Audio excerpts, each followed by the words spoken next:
Yeah, you don't need a new watch, don't need a new car, you don't need to go on 5 extra trips that you see other people doing. Exactly. You don't need to overspend because you have financial peace. And the simpler you can create, the simpler life you can create, the better off you're going to be. Because the more stuff you own, the more it kind of owns you.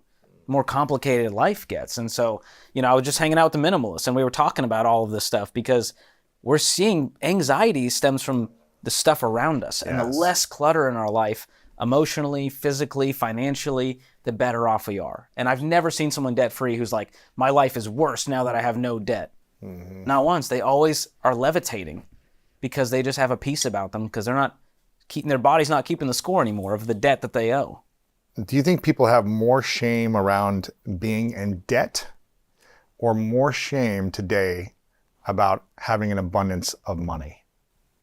Oh, like, is there shame and like, well, I don't want to, because other people are hurting. Yeah.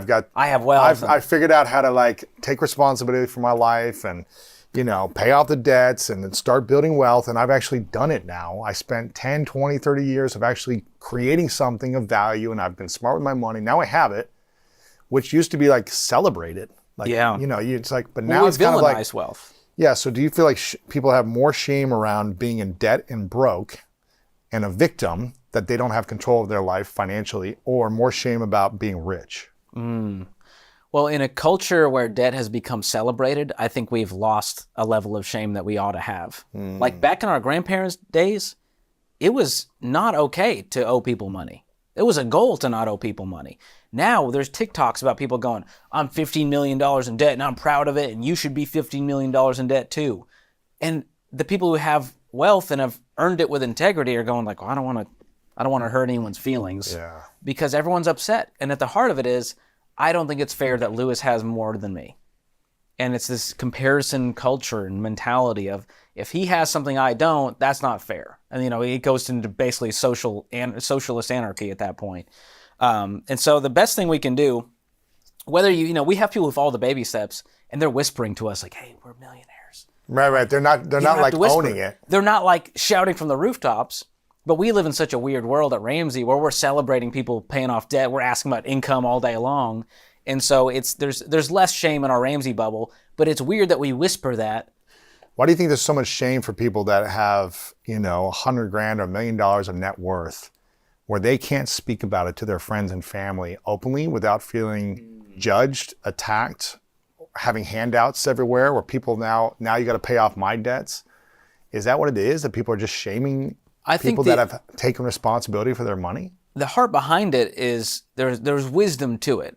Me telling a random person or my friend like, hey bro, I got $1 million. Like, it's out of context and it's going to make them feel small and less than. And so I think the heart of it is good. It's good intentions. Yeah. And there's a time and a place to talk about it. The Ramsey Show is one of them. We love celebrating people. But going down the street being like, I'm a millionaire, what are you guys doing? It's hard. And so even with this book, like, I don't brag that I'm a millionaire. I tell people, like, I'm the average George. If I can go from broke to millionaire, you can too. So it's never a flex on my part. All it is I want to empower other people that I didn't come from money. I am a W-2 employee. I didn't start my own business. I'm not a self-made entrepreneur. I'm a guy who just followed a simple plan and believes that anyone can become a millionaire in America today. And so I talk about money so that we don't have to talk about money. It's like, let's take the shame out of it and let's just make it fun and conversational. And it's not about a flex. It's about encouraging and empowering each other. Wow. So you're telling me you can work somewhere for a decade, not start your own business, not be hustling on the side constantly and spending all your time trying to earn more constantly, and you could get to a millionaire status. Is that what you're telling me? It's possible? It's possible. I think it looks different for a lot of people. A part of my wealth building was my spouse, Whitney. I met her at Ramsey, and we are net worth millionaires together as a household. And people are always like, well, that doesn't count because really you have to take half of that because what if you divorce? I'm like, that's such a weird, that's like saying like, well, what if the stock market goes to zero? You're not a millionaire anymore. I'm like, you're right. I wouldn't be. But I think a spouse is one of the most powerful wealth building tools. Really? It's underrated. Tell me why. Because when my wife and I met, we were so aligned, obviously. We both worked at Ramsey. We drank the Kool-Aid, and it was good. And we were like, we started off our marriage debt-free. I had paid off my consumer debt at that point. She was much smarter than me, much better looking, much better at money management.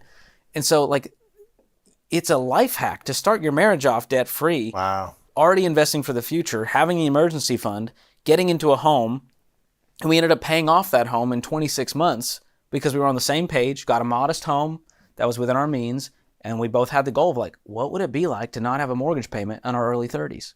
What could we do? How could we give? What options would we have? And that led us down the path of paying off the house. That house appreciates in value over time. We've been investing 15% that whole time into our Roth 401ks at Ramsey, boring investing stuff. And all of a sudden you look up at your net worth calculation and you're like, the equity in our home and in retirement accounts, we're millionaires. And so it's I don't say that to minimize how, the sacrifice that we made and the side hustles that I did and us getting promoted over the years, over a decade. It may take people 15 years or 20 years. It may take dual income. We had dual income, no kids at the time. We got 2 French bulldogs, which was a real net worth suck. Oh, that's a couple hundred a month. That bank account. Yeah. We just had a little girl 4 months ago, and I promise you the dogs are still more expensive than a baby. Congrats, man. Thank you. So all of that together, I say that to go, it may not look the same for everyone. So this is not a, hey, if I can't do it in 10 years, I'm a failure. But I think people imagine, well, it's going to take me 35 years to build wealth. It really doesn't take that long when you get intentional and focused and follow the Ramsey baby steps. Average person following the baby steps pays off their home in 7 years. Wow. That's not a long time. If you're 22, it feels like an eternity. Yes. But you're going to be 7 years older. Yeah. So where do you want to be? Time is going to pass. Yeah. You want to be debt-free or not? Right. What do you think is the 3 biggest questions everyone should ask before they get married? Oh, this is a good one. I was just on Chris Harrison from The Bachelor. So I was talking to him and his wife about this and like what questions to ask when you're dating someone, when to bring all this up. But I think one of the best questions to ask is not about, you don't want to ask about, hey, how much debt do you have on the first date? What's your income? Like, what's your life plan? What you want to ask is, what are your views around debt? Just what are your values when it comes to building wealth? That to me says a whole lot more about a person than their current status. Mm-hmm. And so I'm never going to be like, you better find someone who's debt free, who's it's not about that. It's about where are they trying to go? Because if they're trying to hang on to debt and they're going to continue to spend more than they make, probably not someone I want to be with long term. Yeah, if they've got 7 credit cards and they're in a ton of debt, that may not be and they think that's good. Yes. That may not be a sign of alignment of financial freedom in the future. Exactly. And that's going to hurt. That's only going to cause resentment. We see that one of the number one causes of divorce in America today is money fights and money problems. Wow. And so if you can avoid that on the front end, which I think you can, by asking some good questions like, what are your values around money? What was it like growing up in your house? Was money talked about? I think that's a really interesting question because it says a lot about how you think about money and your paradigm around money. Is money something that you see as an obstacle versus a tool? Are you wanting to be generous? Are you a saver or a spender? These are fun, lighthearted questions that aren't digging and like prodding on the first date. Now, as you get into the relationship, you can start to ask about, debt levels and like, do you have a plan to pay this off? But doing it in an encouraging way is the key. You don't want to come at them attacking. Here's another question. Let's say that you're in your late 20s, early 30s, and you've been dating for a couple of years, and you've really built this incredible connection, and you've learned to like each other and love each other, and you're excited to get married. But then you start to have these challenging conversations. You start to ask some of these things. Maybe you were too timid, you didn't want to ask about it because life was just good, and now it's into asking about debt, money values, vision around money, all these different things. And you realize you're completely opposite spectrums around values in money. Do you think love is enough to keep a marriage going without a lot of conflict? Or if you're complete opposites around views on money, do you think that is going to cause more pain and friction than the love will keep you together? That's a great question. Based on all the case studies you've seen come through in the Ramsey show and your experience and people you know, what do you think? I think there's a good distinction to make between you don't need to have 2 savers in a relationship to make it work. You can have the free spirit spender and you can have the nerd saver who loves to do the budget. You can have a long, healthy marriage that way. But if you have someone who's saying, I want to hang on to debt, I want to continue to spend more than we make, I don't care, YOLO, forget about the future, and this other person who has, a real fear about like, we're going to be screwed. We're never going to be able to retire. Eventually, that's going to cause enough strife in the relationship that either you shut down and brush it all under the rug and there's a lot of resentment, or it ends up in divorce. Wow. And that's what we've seen is there's financial infidelity. And one of the... What is financial infidelity?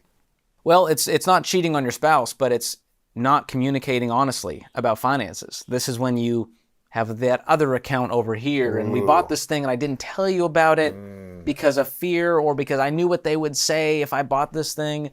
And what that does is you lose trust, and relationships are entirely built on trust.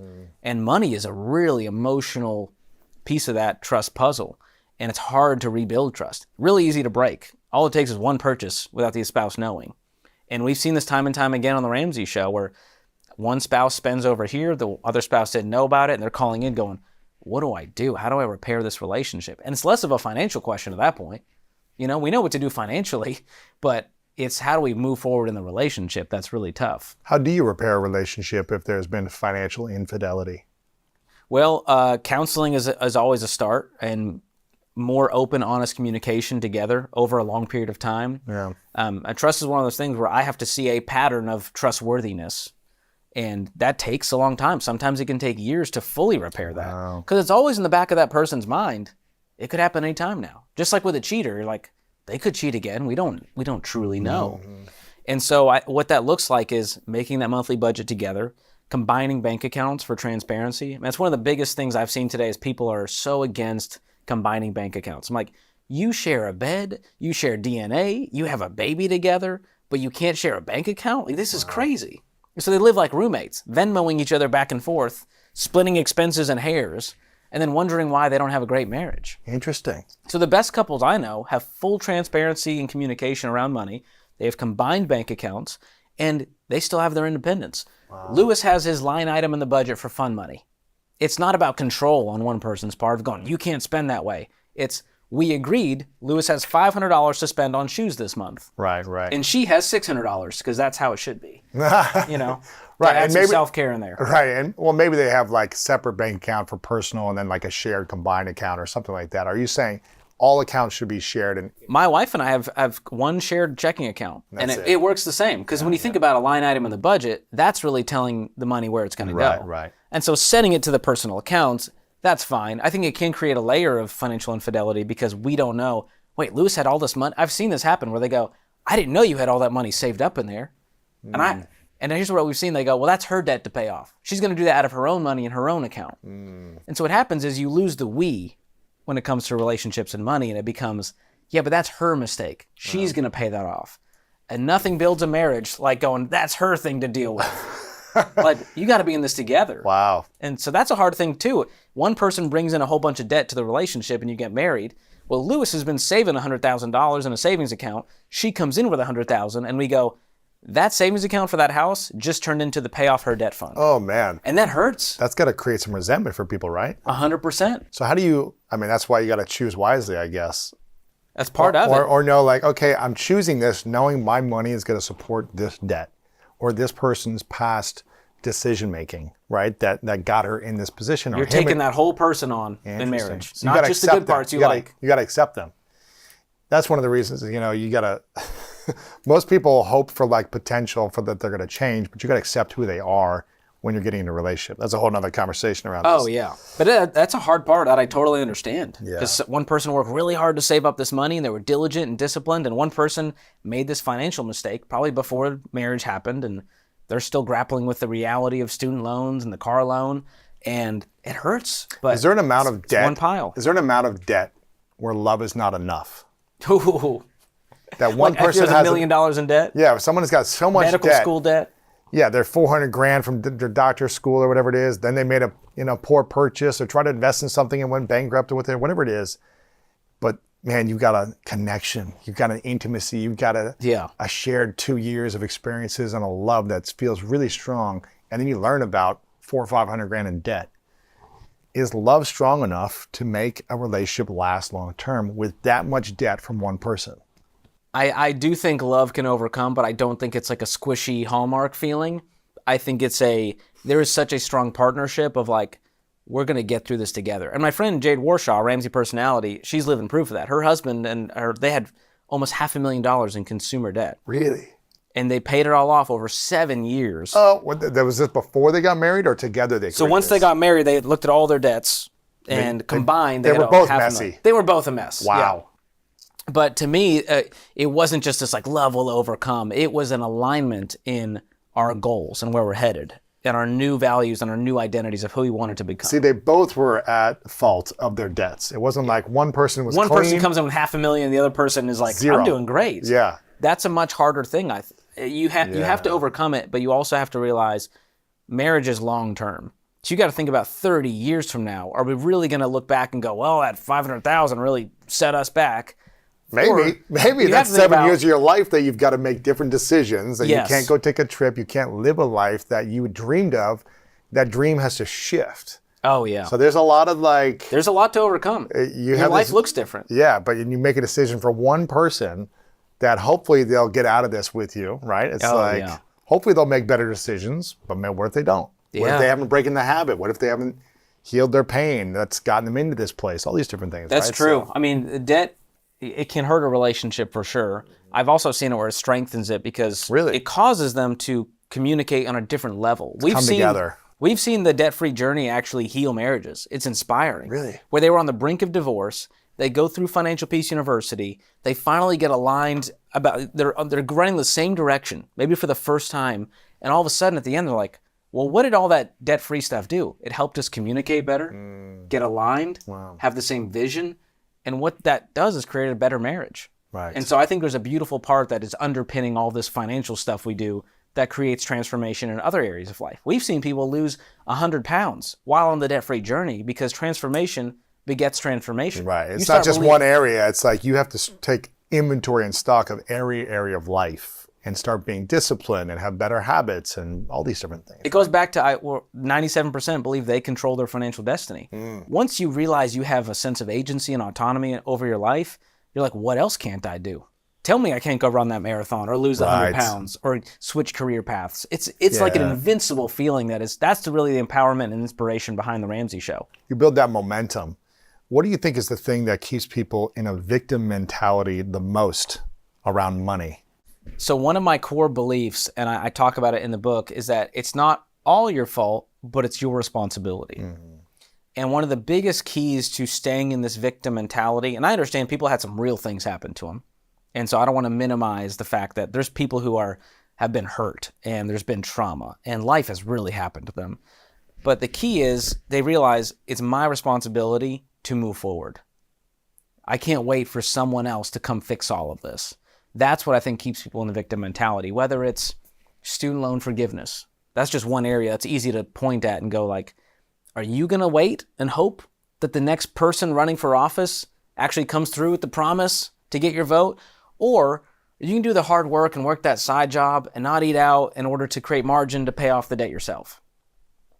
And that to me is the single variant of a victor or a victim, is am I in control? Yes, it's not all my fault, but it's my responsibility. Not by my hand, but it's in my lap. What am I going to do? And those are the heroes we celebrate, the ones that, in spite of all of that, go, I'm going to freaking take down Goliath. I don't care. Nothing's going to stop me.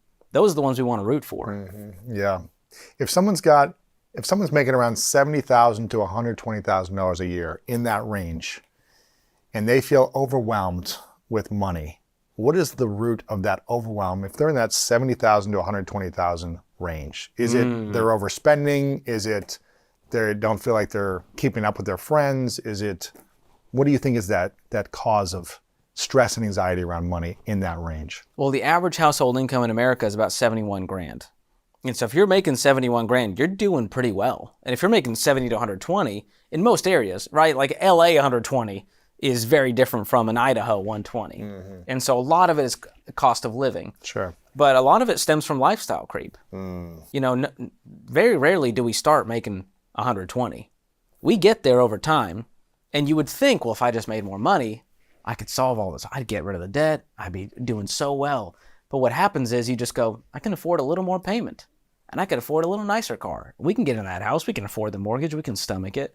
So over time, you just start collecting payments like it's a game, and you realize we got no margin at the end of the month to save for retirement and go on that vacation. And so I think that's the biggest key. It goes back to not living on less than you make. Right. And so it's rarely an income problem, because we know a third of people making six figures are living paycheck to paycheck.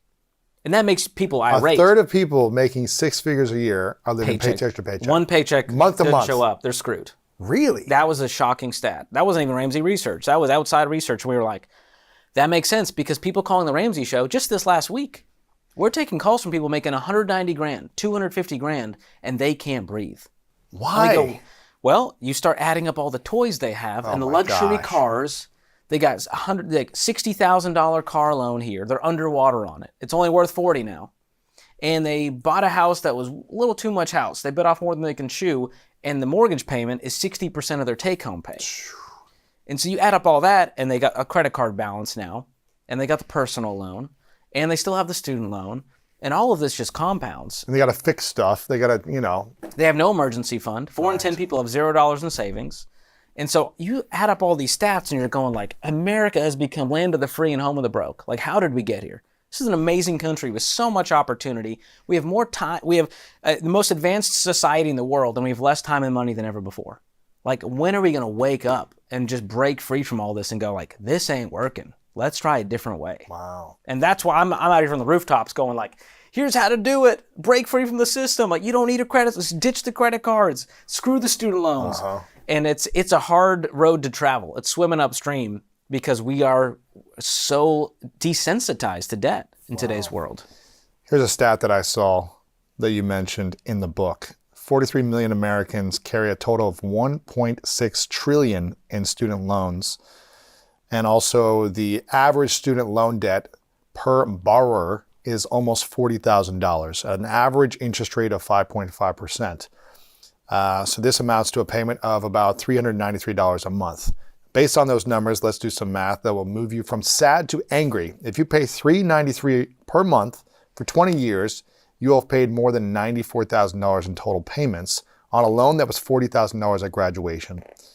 And then you say, are you punching a hole in the wall yet?